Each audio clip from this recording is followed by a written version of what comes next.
दोस्तों, मैं हूं मोहम्मद अली जिन्ना। मेरे ही कारण भारत पाकिस्तान बंटवारा हुआ था।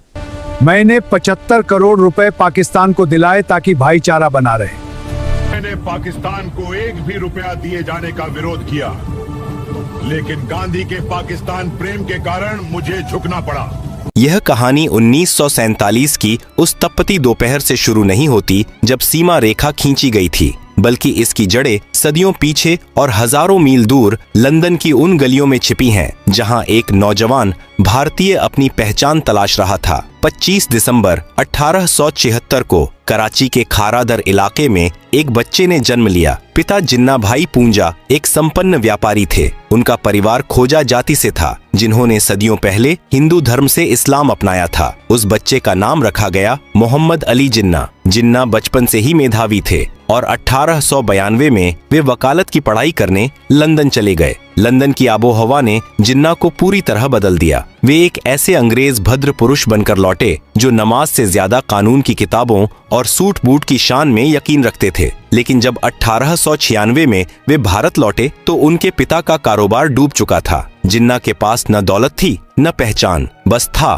तो एक अडिग आत्मविश्वास। उन्होंने बंबई को अपना कार्य क्षेत्र चुना और जल्द ही शहर के सबसे महंगे और मशहूर वकील बन गए। उस समय के जिन्ना और 1947 के जिन्ना में जमीन आसमान का फर्क था। शुरुआती दौर में जिन्ना कट्टर धर्मनिरपेक्ष थे। वे भारतीय राष्ट्रीय कांग्रेस के सदस्य थे और गोपाल कृष्ण गोखले को अपना आदर्श मानते थे। उनकी देशभक्ति पर किसी को शक नहीं था। सरोजिनी नायडू ने तो उन्हें हिंदू मुस्लिम एकता का राजदूत तक कह दिया था। 19वीं सदी के अंत तक अंग्रेज समझ चुके थे कि अगर भारत पर राज करना है तो यहाँ की सबसे बड़ी ताकत हिंदू और मुस्लिम एकता को तोड़ना होगा। उस समय का बंगाल प्रेसिडेंसी क्रांतिकारी गतिविधियों का केंद्र था। बिहारी, बंगाली, हिंदू और मुसलमान मिलकर अंग्रेजों की नाक में दम कर रहे थे। तभी प्रवेश होता है लॉर्ड कर्जन का। 1905 में कर्जन ने एक चाल चली जिसे इतिहास बंगाल विभाजन के नाम से जानता है। अंग्रेजों ने तर्क दिया कि बंगाल बहुत बड़ा है और प्रशासनिक सुविधा के लिए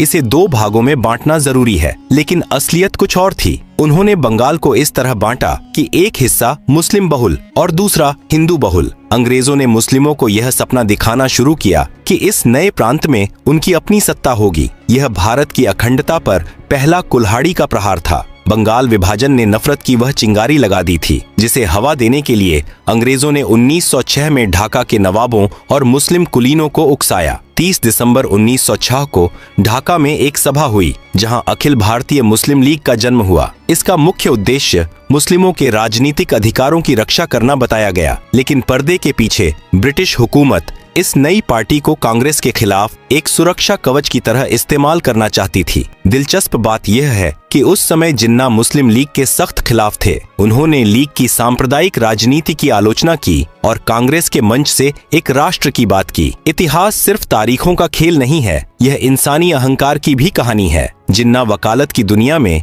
नेहरू और पटेल से वरिष्ठ थे। वे एक सफल और स्वाभिमानी वकील थे। दूसरी ओर जवाहरलाल नेहरू एक प्रभावशाली और अमीर परिवार से ताल्लुक रखते थे। इन नेताओं के बीच विचारों का ही नहीं बल्कि व्यक्तित्व का भी टकराव था। जिन्ना को लगता था कि कांग्रेस में उनकी उपेक्षा हो रही है, जबकि नेहरू और पटेल की लोकप्रियता गांधी जी के सानिध्य में तेजी से बढ़ रही थी। 1909 के सुधारों के जरिए अंग्रेजों ने मुस्लिमों को पृथक निर्वाचन का अधिकार दे दिया, यानी मुस्लिम सीटों पर सिर्फ मुस्लिम उम्मीदवार खड़े होंगे और सिर्फ मुस्लिम ही वोट देंगे। यह वह दौर था जब भारत की राजनीतिक जमीन पर हम और वे की दीवार खड़ी की जा रही थी। जिन्ना अभी भी एकता के सूत्र में बंधे थे, लेकिन मंच तैयार हो चुका था एक ऐसे नाटक के लिए जिसका अंत करोड़ों लोगों के खून और आंसुओं से होने वाला था। प्रथम विश्व युद्ध की समाप्ति के बाद भारत की राजनीति में एक ऐसे व्यक्ति का प्रवेश हुआ जिसने न केवल आंदोलन का तरीका बदला बल्कि जिन्ना जैसे वैचारिक नेताओं की जमीन ही हिला दी। 1915 में मोहनदास करमचंद गांधी दक्षिण अफ्रीका से भारत लौटे। जिन्ना और गांधी दोनों ही वकील थे, दोनों ही गुजराती पृष्ठभूमि से थे, लेकिन उनके काम करने का तरीका बिल्कुल अलग था। जिन्ना बैठक कक्ष की राजनीति, कानूनी दलीलों और संवैधानिक चर्चाओं के कायल थे, वहीं गांधी जी ने राजनीति को बैठक कक्ष से निकालकर धूल भरी सड़कों पर ला खड़ा किया। 1916 में जिन्ना ने अपनी राजनीतिक सूझबूझ से लखनऊ समझौता करवाया। यह वह समय था जब कांग्रेस और मुस्लिम लीग एक ही मेज पर बैठे थे। जिन्ना को लगने लगा था कि वे हिंदू मुस्लिम एकता के सबसे बड़े पुल बन चुके हैं। लेकिन 1920 का दौर आते आते स्थितियां बदल गईं। गांधी जी ने असहयोग आंदोलन और खिलाफत आंदोलन को मिलाकर एक जन सैलाब खड़ा कर दिया। जिन्ना इस धार्मिक भीड़ वाली राजनीति से बेहद डरे हुए थे। उन्हें लगता था कि सड़कों पर उतरी भीड़ लोकतंत्र के लिए नहीं बल्कि अराजकता के लिए है। इसी वैचारिक मतभेद के कारण 1920 में जिन्ना ने कांग्रेस से इस्तीफा दे दिया। यह भारतीय इतिहास का वह मोड़ था जहां से रास्ते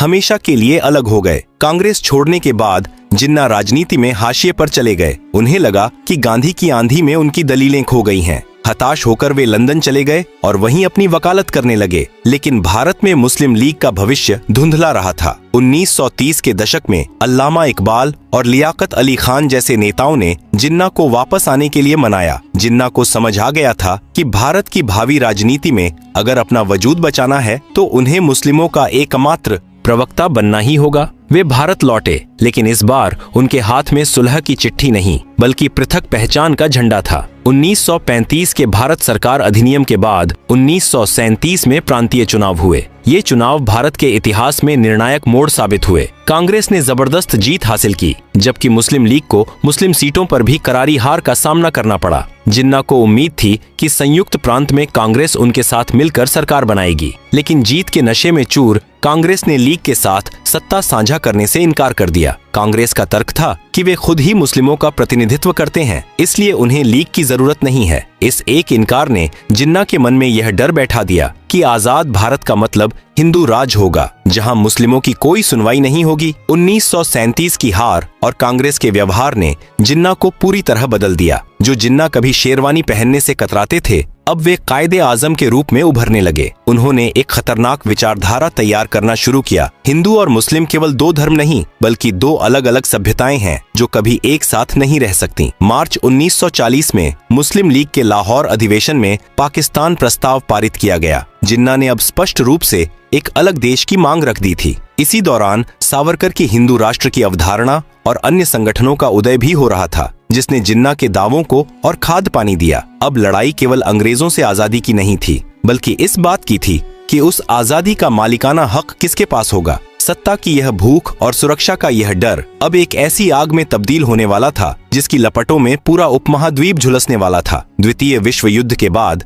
ब्रिटेन की कमर टूट चुकी थी। लंदन में सत्ता बदली और लेबर पार्टी के क्लेमेंट एटली प्रधानमंत्री बने। वे जल्द से जल्द भारत को आजाद कर यहाँ के सिर दर्द से छुटकारा पाना चाहते थे, लेकिन भारत के भीतर नेहरू और जिन्ना के बीच की खाई अब इतनी गहरी हो चुकी थी कि उसे पाटना नामुमकिन लग रहा था। ब्रिटिश सरकार ने 1946 में 3 मंत्रियों को भारत भेजा, जिसे मंत्रिमंडल मिशन कहा गया। इनका उद्देश्य था बिना विभाजन के आजादी का रास्ता निकालना। मिशन ने एक अनूठा समूह प्रणाली सुझाया। भारत को 3 हिस्सों में बांटा जाना था। 2 समूहों में मुस्लिम बहुल इलाके थे, जबकि एक में हिंदू बहुल। जिन्ना ने इस योजना को मान लिया क्योंकि उन्हें इसमें एक छोटा पाकिस्तान दिखाई दे रहा था। नेहरू भी शुरू में राजी हुए, लेकिन एक प्रेस वार्ता में उन्होंने कह दिया कि भविष्य में इन समूहों की बनावट बदली जा सकती है। जिन्ना को लगा कि नेहरू उन्हें धोखा दे रहे हैं और आजाद भारत में कांग्रेस अपनी बहुमत के जोर पर समूह प्रणाली खत्म कर देगी। जिन्ना ने तुरंत अपना समर्थन वापस ले लिया। अब जिन्ना के पास केवल एक ही रास्ता बचा था,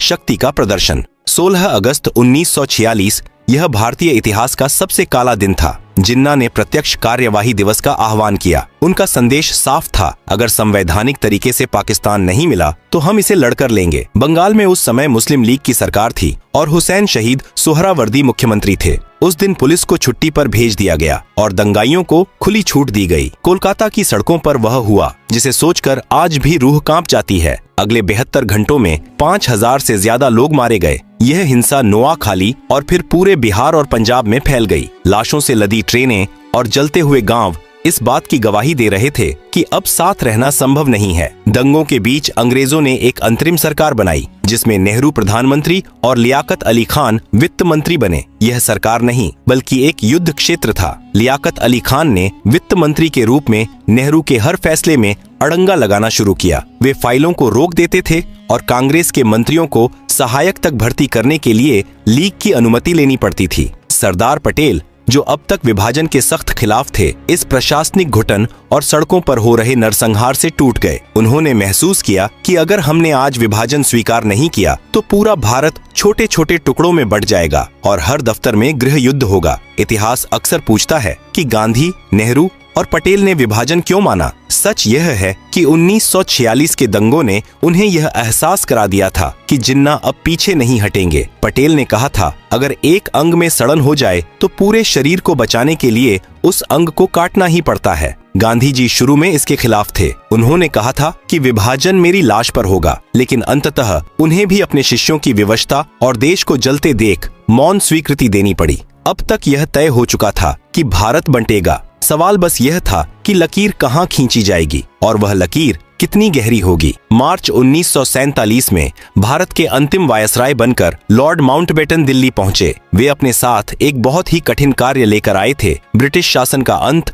और सत्ता का हस्तांतरण। माउंटबेटन ने आते ही समझ लिया कि देश की नसों में सांप्रदायिकता का जहर इतनी तेजी से फैल रहा है कि अगर जल्द ही उपचार नहीं किया गया तो पूरा भारत एक लावारिस लाश बन जाएगा। मूल रूप से अंग्रेजों ने भारत छोड़ने की तारीख जून 1948 तय की थी, लेकिन माउंटबेटन ने इसे 10 महीने पहले खिसकाकर 15 अगस्त 1947 कर दिया। माउंटबेटन को डर था कि अगर वे रुके तो दंगों की आग ब्रिटिश सैनिकों को भी अपनी चपेट में ले लेगी। तभी प्रवेश होता है सिरिल रेडक्लिफ की, जो एक ब्रिटिश वकील थे और जिन्हें इससे पहले कभी भारत आने का अनुभव नहीं था। उन्हें केवल 5 हफ्ते का समय दिया गया ताकि वे दुनिया के सबसे जटिल भूगोल पर एक लकीर खींच सकें। रेडक्लिफ ने बंद कमरों में पुराने नक्शों और जनगणना के आंकड़ों के आधार पर कलम चलाई। उन्होंने यह भी नहीं देखा कि उनकी खींची लकीर किसी का आंगन 2 हिस्सों में बांट रही है या किसी के खेत को दूसरे देश में डाल रही है। पंजाब और बंगाल, जो कभी भारत के फेफड़े थे, उन्हें बेरहमी से चीर दिया गया। विभाजन केवल जमीन का नहीं था, वह भावनाओं,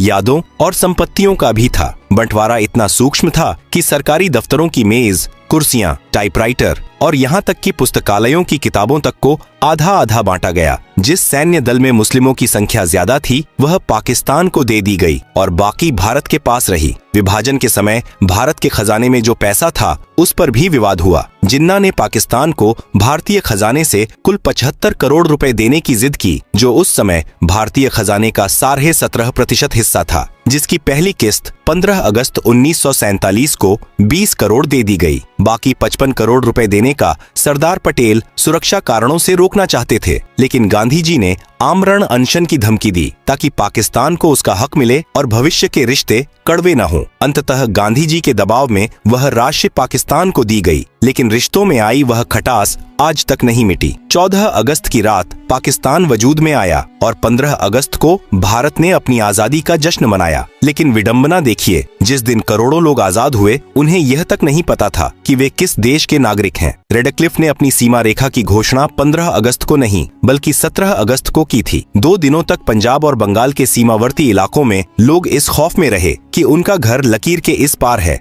या उस पार। जब लकीर खींची तो वह किसी घाव की तरह थी। रातों रात दोस्त दुश्मन बन गए। जो पड़ोसी कल तक एक दूसरे के सुख दुख के साथी थे, वे अब एक दूसरे के खून के प्यासे हो गए। विभाजन के बाद जो मंजर देखा गया वह मानवीय इतिहास की सबसे बड़ी त्रासदी थी। लगभग 1.5 करोड़ लोगों को अपना घर, अपनी जड़ें और अपनी पहचान छोड़कर भागना पड़ा। सड़कों पर मीलों लंबी कतारें थीं, हाथों में थोड़ा सा सामान और आंखों में अनजाना डर। सबसे खौफनाक मंजर था उन शरणार्थी ट्रेनों का। ट्रेनें जब स्टेशन पर रुकती थीं तो वे यात्रियों से नहीं बल्कि लाशों से भरी होती थीं। डिब्बों पर खून से लिखा होता था, पाकिस्तान भारत को तोहफा। महिलाओं के साथ जो बर्बरता हुई वह शब्दों में बयान करना असंभव है। लगभग 10 से 20 लाख लोग इस नफरत की भेंट चढ़ गए। किसी ने अपना बेटा खोया, किसी ने माँ, तो किसी ने अपनी पूरी विरासत। जिन्ना ने वह पाकिस्तान तो पा लिया जिसके लिए उन्होंने अपनी पूरी राजनीतिक पूंजी लगा दी थी, लेकिन नियति ने उनके पास समय नहीं छोड़ा। जिन्ना को लंबे समय से राजयक्ष्मा थी जिसे उन्होंने छिपा कर रखा था। उन्हें डर था कि अगर कांग्रेस या अंग्रेजों को उनकी बीमारी का पता चल गया तो वे पाकिस्तान बनने का इंतजार करेंगे और उनकी मृत्यु के बाद योजना ठंडे बस्ते में चली जाएगी। विभाजन के महज 1 साल बाद 11 सितंबर 1948 को जिन्ना की मृत्यु हो गई। जिस देश को उन्होंने 2 राष्ट्रों के सिद्धांत पर बनाया था वह उनके जाने के बाद ही अस्थिरता और संघर्षों के भंवर में फंस गया।